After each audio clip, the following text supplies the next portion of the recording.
머리 상가 그러면은 저게 되래 다시 되래. So Dhamma friends, we continue today where we left off yesterday, which was in English on page 6, where it said, although their forms appear individually, you realize their empty essence. Later, things will appear in this way naturally without needing to deliberately mingle mind with appearance. So when one meditates, so when one rests in a state of meditation, naturally then ordinary thoughts cease. And you're not thinking about sights and sounds and so forth.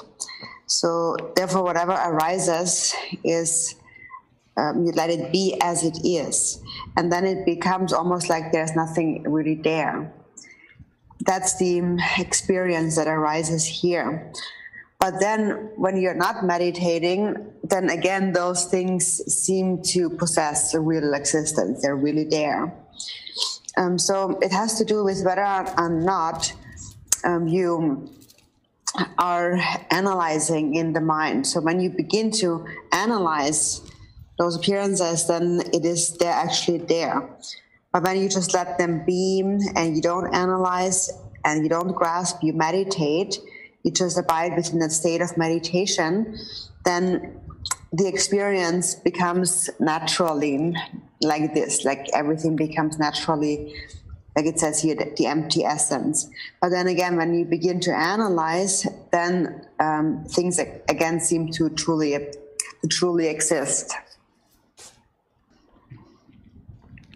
Then it says, once you have mingled that state of your practice in this way, so this mingling is very important. And the mingling does not only happen here. To mingle the state of practice does not always happen when we just meditate, but actually it has to be also mingled with our day-to-day activities. Milarepa had said that the view must be ascertained, determined. A state of meditation must be sustained, and within the conduct, one has to bring it to maturation or kind of mastery within the conduct. So within the conduct, it has to be practiced. In the 37 Bodhisattva practices, it says in verse number 36, in brief, wherever you are and whatever you do, always examine the state of your mind, and so forth. So what is important is to mingle the practice of meditation with the daily conduct. And so that means whatever thought or grasping arises in the mind, whether it is subtle or coarse, it generates a feeling. And then together with that feeling, mindfulness arises. And when mindfulness arises together with the feeling, then the feeling disappears. And at that point, you experience liberation. And then naturally, in all your activities, you will not become controlled by the things experienced by the 6 sense consciousnesses. So you will attain autonomy. So it is said, do not abandon what you have and don't try to get what you don't have. So do not engage in acceptance or rejection. And in this way, awareness will attain stability. So what this is speaking of here is that we need to mingle or merge the practice with our daily conduct. That is very important. So when it comes to recognizing the thoughts and the afflictive emotions, there are 2 kinds of afflictive emotions. There is the subtle version of the afflictions, and then there are more coarse counterparts. So normally we recognize the coarse afflictive emotions, but we do not normally recognize their more subtle counterparts. So what are the subtle afflictions? The coarse affliction is desire or attachment, and it begins with a subtle notion of hope. So the subtle counterpart of attachment is hope. So you're hoping to accomplish any activity. And the subtle counterpart to anger or hatred is fear. You're worried that you might not accomplish something. So hope and fear are the subtle counterparts of attachment and hatred. And they arise because self-grasping has become very thick in the mind. And self-grasping is ignorance. And ignorance, when there's ignorance, hope and fear arise together. So what is ignorance? Ignorance is to hold things to be true, to believe that things possess a true existence, and to believe in one's own concept labels in one's mind. And this mind becomes very malleable. We believe in anything. So we are completely controlled. We have no self-control. So this is ignorance, the karmic wind of ignorance that begins to develop into first very subtle afflictive emotions. So these need to be recognized. The important instruction, and this is a very important and special instruction, is that we have to recognize the many subtle afflictive emotions. If you're able to recognize the many subtle afflictions, then it is easy to also tame the more coarse afflictions when they arise. There's one instruction by the wisdom Dakini Niguma in relation to Mahamudra. And she said, the wisdom Dakini Niguma said that the small fire spark of primordial wisdom must be nourished with mindfulness again and again. So here the example is fire. First, it is a small fire. And if you want to increase the fire, you have to add small pieces of wood into it continuously until it grows, until the fire grows. So this means you have to recognize all the subtle thoughts arising in the mind. And in Dzogchen, this is then referred to, when they become liberated in Dzogchen, this is referred to the natural liberation of thoughts, or the natural traceless liberation of thought. So thoughts and feelings are liberated and no trace is left behind.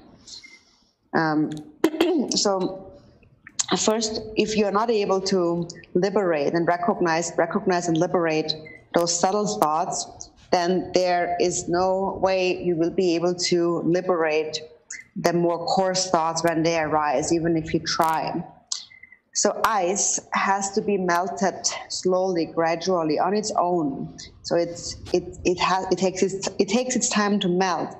For as long as it's frozen, it's like a rock. And even if you hit it onto something, wanting to melt it right away, it won't melt like that. So it melts the thoughts melt by recognizing the subtle thoughts when they arise, of hope and fear and so on, which are the counterparts of attachment and aversion. So that needs to be recognized. When hope and fear arise, one needs to recognize that these are the subtle counterparts to attachment and aversion. So this is how we tame thoughts, or the 6 afflictive emotions, which are summarized into the 3 poisons, and the 3 poisons then all arise out of ignorance or delusion. And when the mind is ignorant, then we become controlled by anything, positive or negative. So that is due to ignorance. And again, mindfulness is like this fire spark of primordial wisdom. And we have to liberate the subtle thoughts first when they arise. And the more you're able to liberate them, the stronger the fire of mindfulness, of awareness will become. And so for this reason, it is very important to recognize these subtle thoughts in our day-to-day activities.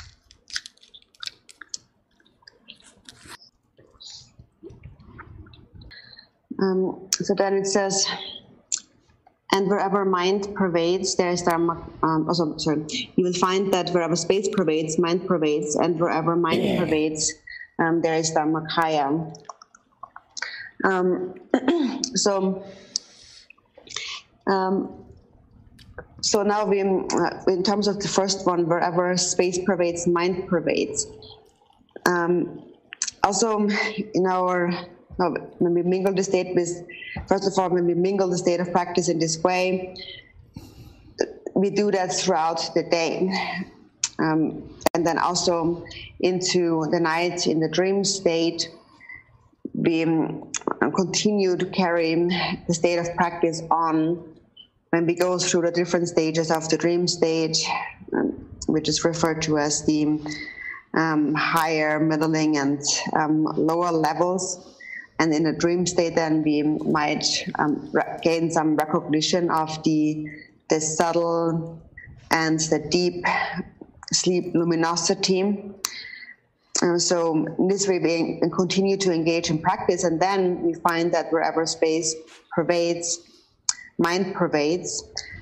So space and mind are not separate. We cannot say here's the mind and here's space. So when you meditate, and you mingle mind with space, it is not that there is some sky high up there in the sky, that's where the space is. But actually, the space is everywhere. Everywhere where there is emptiness, empty space, there is space. It's all pervasive. Even it pervades into the ground. It's everywhere. So, for example, if you have a piece of a piece of earth, and you have this solid thing, this ball of earth. So you think it is a ball of earth, but then it can be scattered and just turn into dust. And the reason it can be scattered is because of empty space. If there wouldn't be any empty space, there would be no room, no space to scatter the earth. So right here, you can scatter it because there's empty space right here. So empty space pervades everywhere.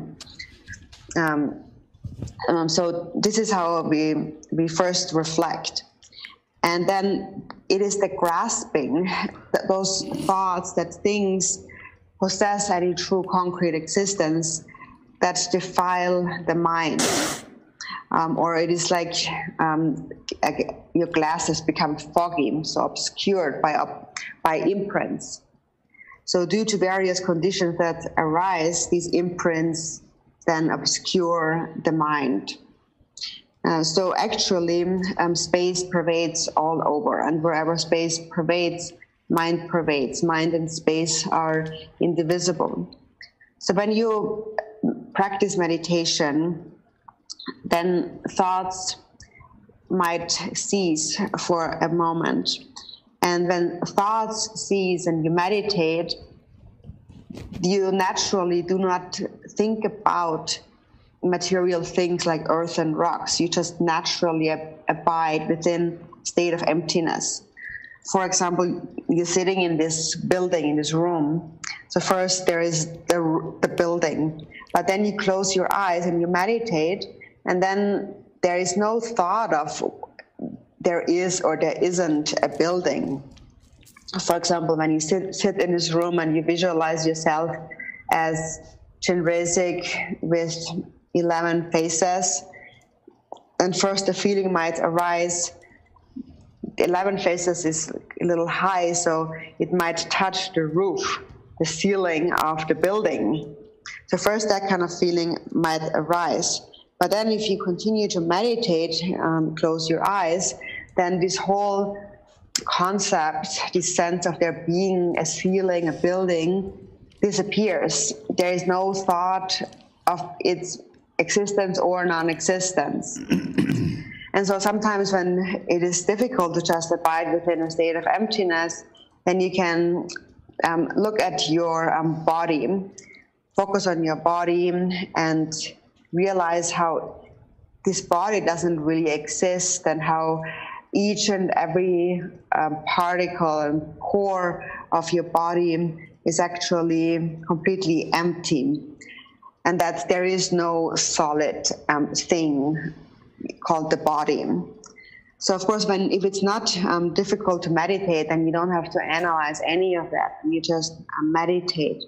But then if it's still, there's some solidity, this feeling of solidity in your mind, then you can reflect upon how you are not really this body and how the body is empty. In Dzogchen, there's this term sangtal, or being like transparency, or being unimpeded. So the mind, the body is just like that. It is unimpededly pervaded by space. Milarepa also said that the mind is all pervasive, so it cannot be locked up in some kind of iron box, because it is all pervasive. And there is no duality even between something that is being locked up and a place where it is being locked up. It all is empty. So reflect in this way, and then when you habituate to that, then later when you engage in meditation practice, you will directly be in a state that is free of doubts. And in such a state, your courage or determination also increases. So wherever space pervades, mind pervades, when you rest in such a state without doubts, then it really becomes an experience of that, of mind pervading wherever space pervades, in a very direct way in this moment. So first you gain an understanding of that, and then you experience it through personal, your own practice. And then through the practice, you become free of doubts. So wherever space pervades, mind pervades. Wherever mind pervades, there's Dharmakaya. So it is given those three names, space, mind, Dharmakaya. So what are these three actually? For example, first we think me, that's me. We all think that. For example, you think I'm here, and that's I'm here, and space is there, space is space. But later, when you have realized the view, then you realize that there's actually no delineation between space, mind, and Dharmakaya. So when you gain an experience in that, in meditation, then there's a moment where there's no thought, when there's not a single thought, not a single grasping thought in the mind, and you let everything be as it is, and you look at the mind, then the experience of mind is just like space. So it becomes just like space. There is no separation then between mind and space. That is when you are not grasping at anything whatsoever. And so space is Dharmakaya. Space is indivisible from Dharmakaya. Milarepa had said, when mind and space are not distinct, this is the mastery of Dharmakaya. So what we call the Dharmakaya, really, it is space. And there is nothing in the universe and no sentient being that does not fit into space. Everything is encompassed by space. Samsara and nirvana are created by the mind. And when one realizes the nature of that mind, that is the Dharmakaya. And when one doesn't realize it, that is samsara. So mind, space, and Dharmakaya are not separate. So this is what you first need to understand. When there is grasping, one does not hold the actual view. And all faults come from grasping at a subject-object duality. So there is the inner grasping mind that connects to the outer grasp at objects, thinking this is me, this is him, and so on. And such thinking is just conceptual thought. So if you do not cling to any conceptual thought and you let them all be, then the experience naturally becomes like that. And then you realize that it actually, if I just let it all be, it just naturally becomes like that.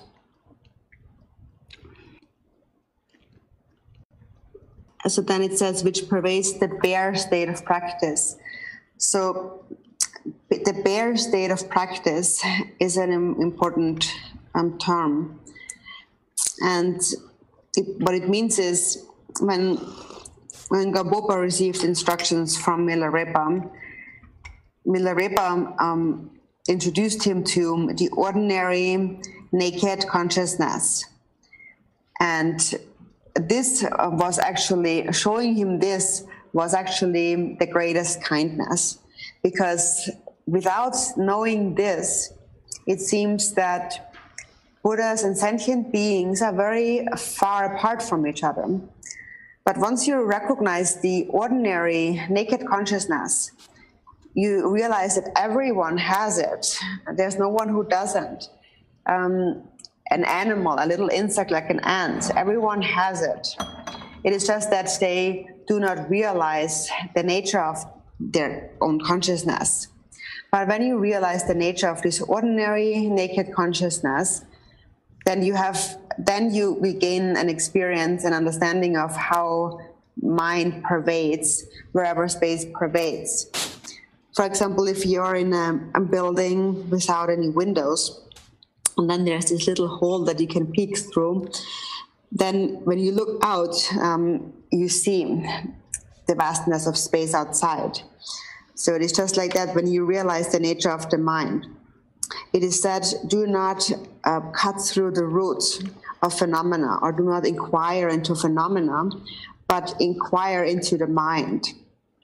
And this is how we are introduced to Mahamudra, to the view of Mahamudra. Cut through the root of the mind, inquire into the mind.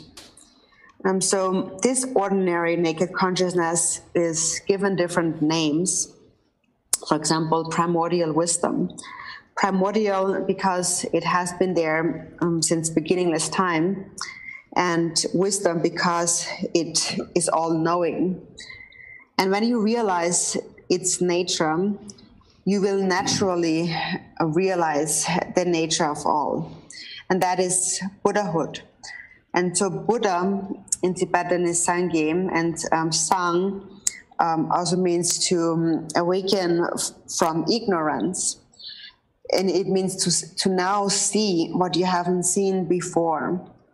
To now see that a self does not exist. To now see the essence of the mind is to awaken. So now I have seen it. And that's Sang. And Gye is vast. So then when you see the nature of mind again and again, continuously, then you realize its vastness. It becomes vast like space. So, for example, in the Ganges Mahamudra, this is how we are introduced to the nature of the mind.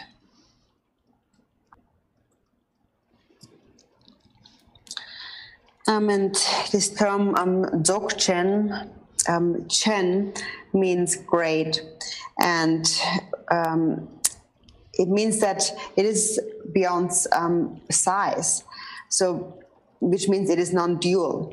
If there's a duality, then you might have two different sizes. One is bigger, one is smaller. But if there's no duality, then there's no comparison. There is no different sizes. So therefore, it is great because there's nothing greater than that. There's no greater path, no more supreme path than that. So it is like space, endless, empty. So this is something you have to reflect upon at a point when you're not meditating. When you're actually meditating, you just rest within that state. So this bare state of practice, in this bare state of practice, you abide with clear awareness, unstained by even the slightest grasping at any thought that arises.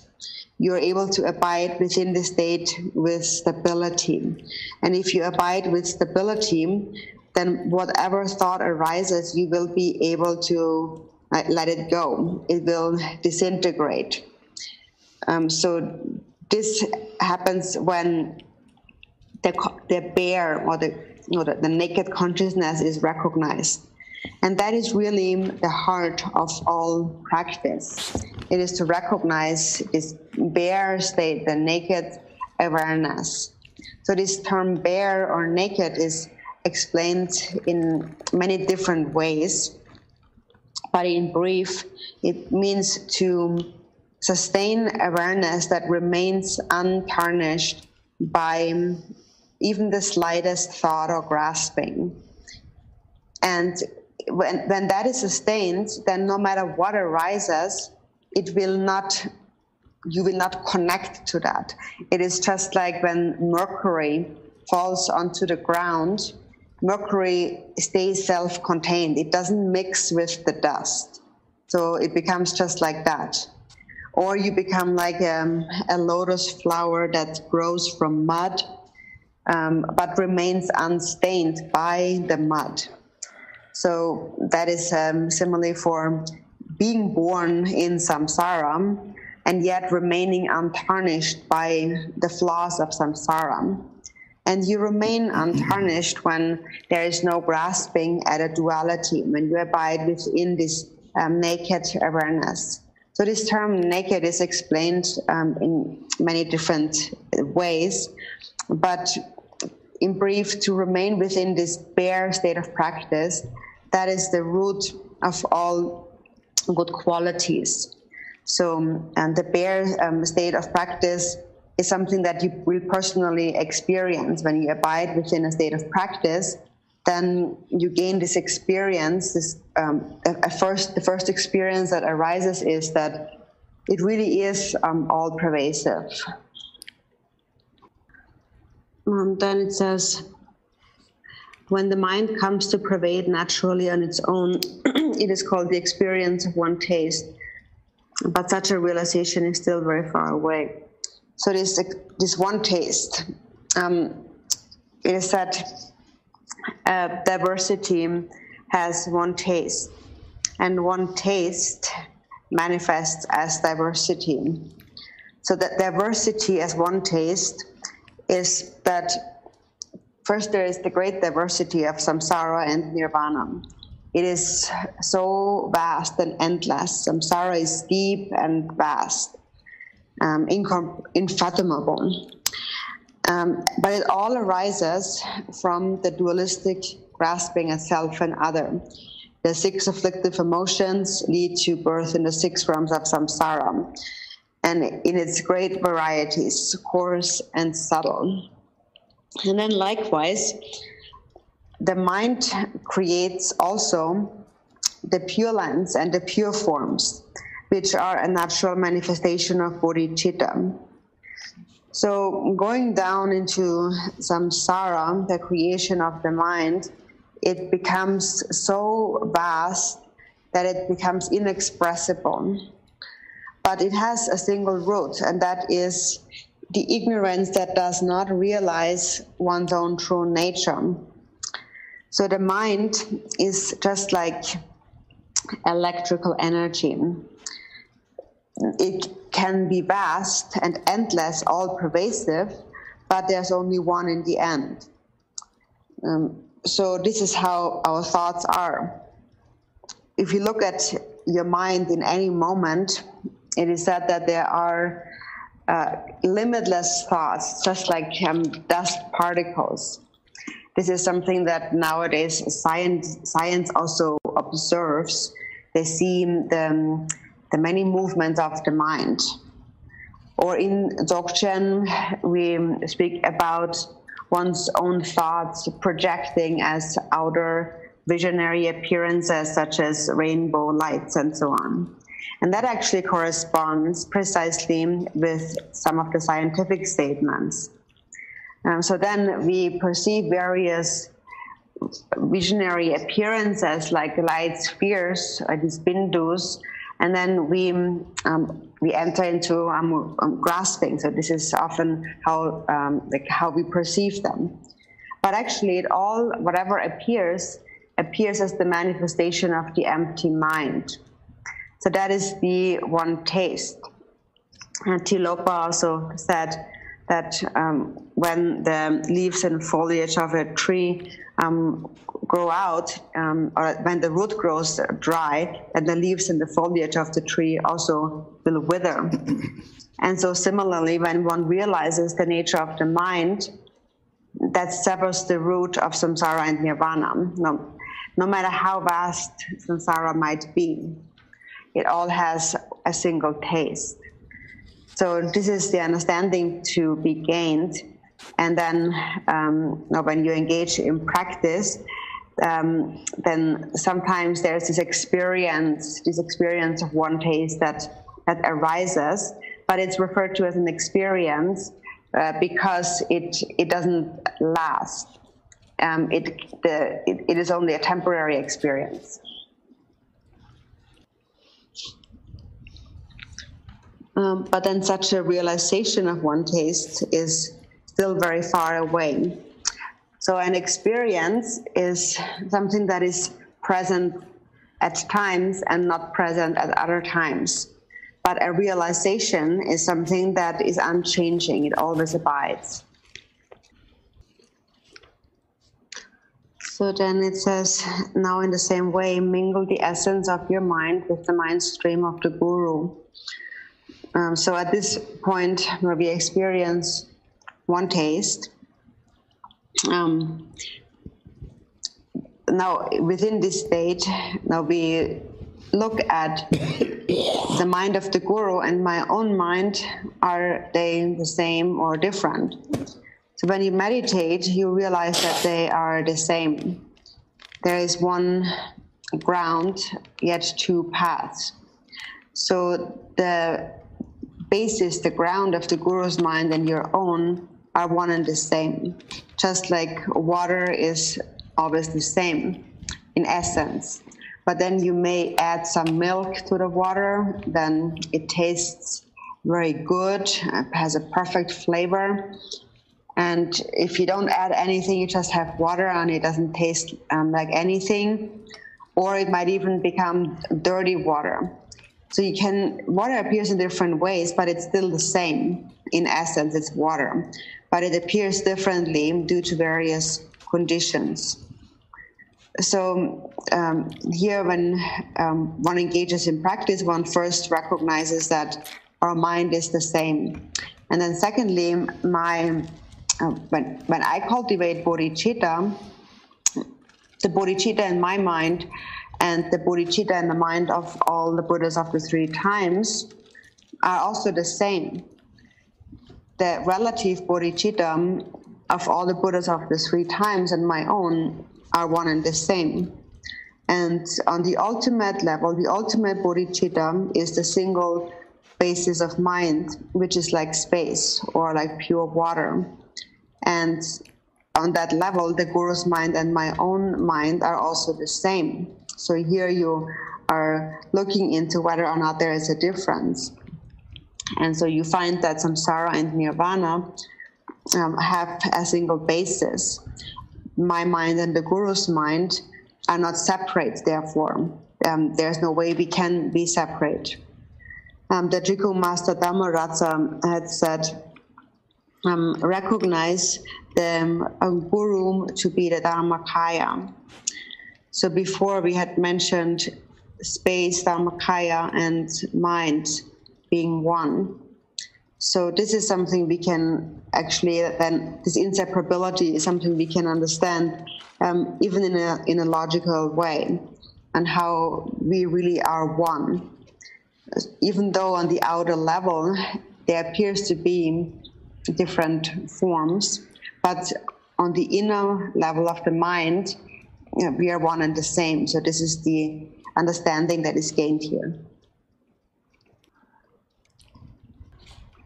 So then the next words are, the paragraph is quite clear.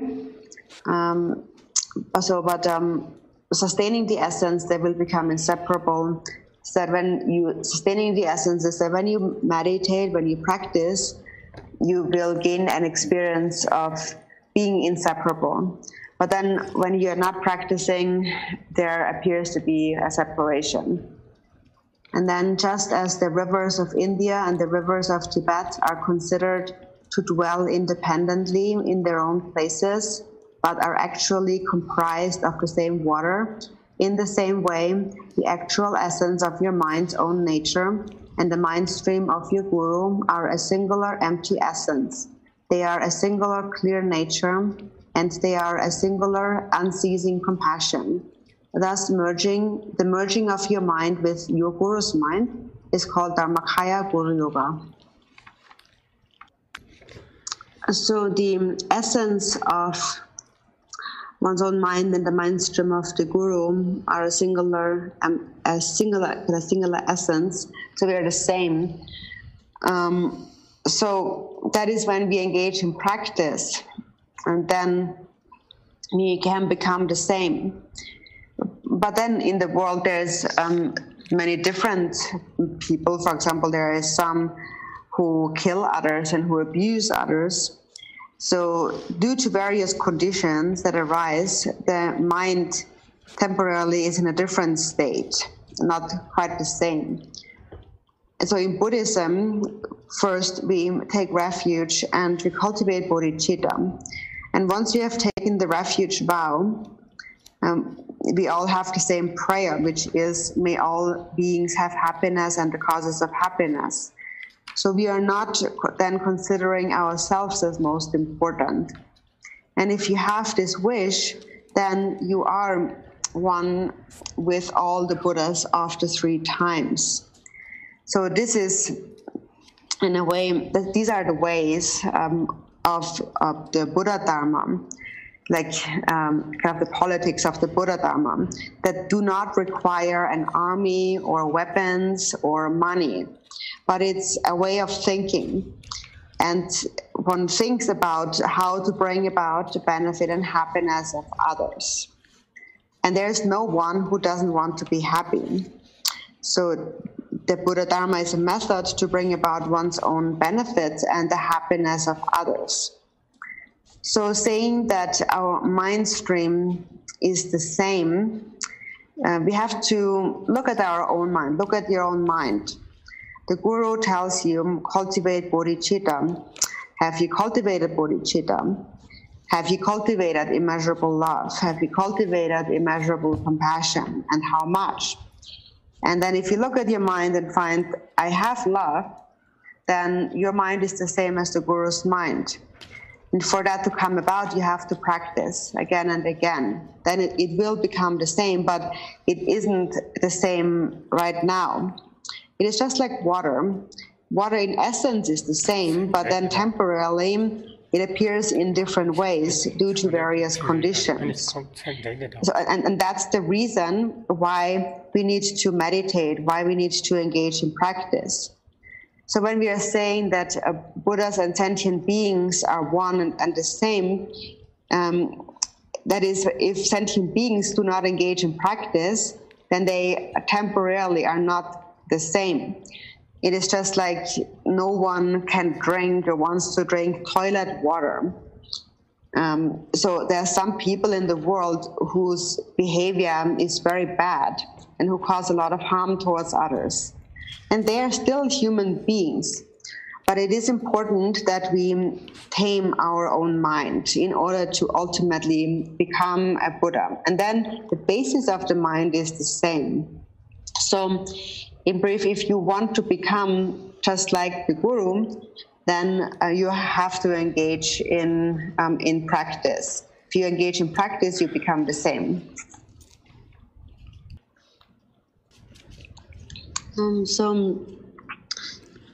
Singular in empty essence, singular in clear nature, and singular in unceasing compassion.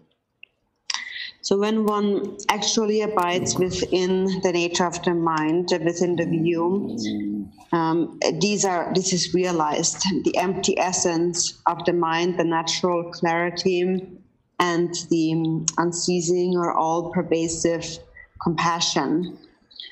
And so of those three, we can understand the empty essence and the natural clarity, but sometimes it's a little difficult to understand this all-pervasive, unceasing compassion. And it is difficult to really fathom that until one has realized emptiness. But in any case, everyone possesses these qualities to some extent. The nature of this emptiness is compassion. And so when it comes to, from a practical perspective of these three aspects, now first, when one recognizes the natural state, the view, first one recognizes, then one habituates it continuously. And then at times there is a natural experience of the empty essence. So as you habituate to meditation, at times there is no thought, no grasping in the mind, and then this experience naturally becomes like space. So there's no grasping at anything whatsoever, at something existing or non-existing and so on. And that's the empty essence.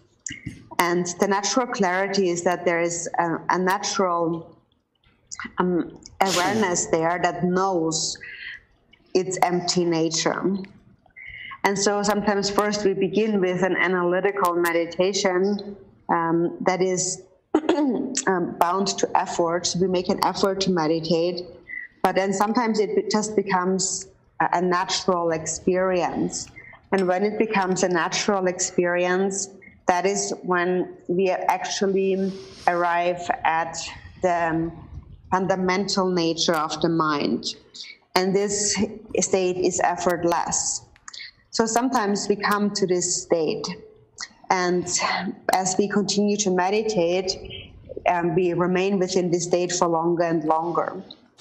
So first, there is this a kind of an effort-bound meditation, where we first recognize the empty essence and the natural clarity, and the unceasing compassion, which is actually the most important one here. When we practice, when we meditate, we always begin with the mind generation, the motivation of bodhicitta, which is most important. Chitin Sumgön had said, to me, the preliminaries are, preliminary practices are more profound than the so-called main part practices. So, but what are the preliminary practices?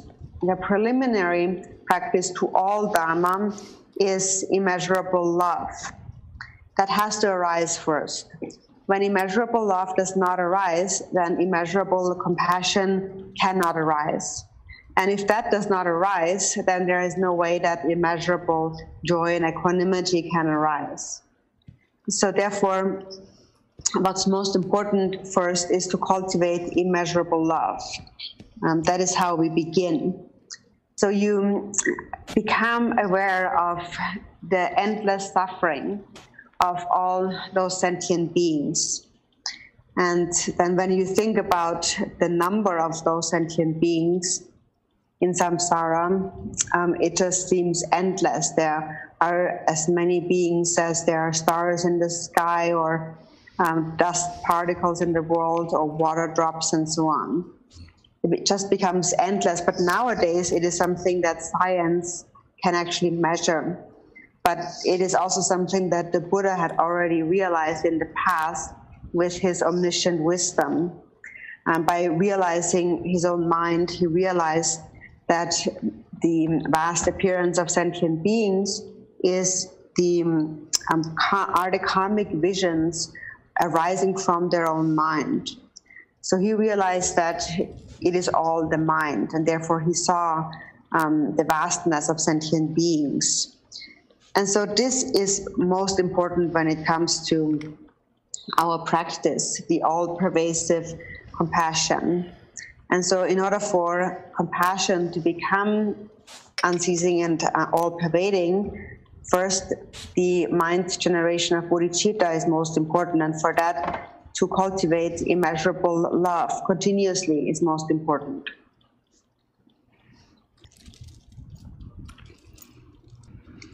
Thus, the merging of your mind with your guru's mind is called Dharmakaya Guru Yoga.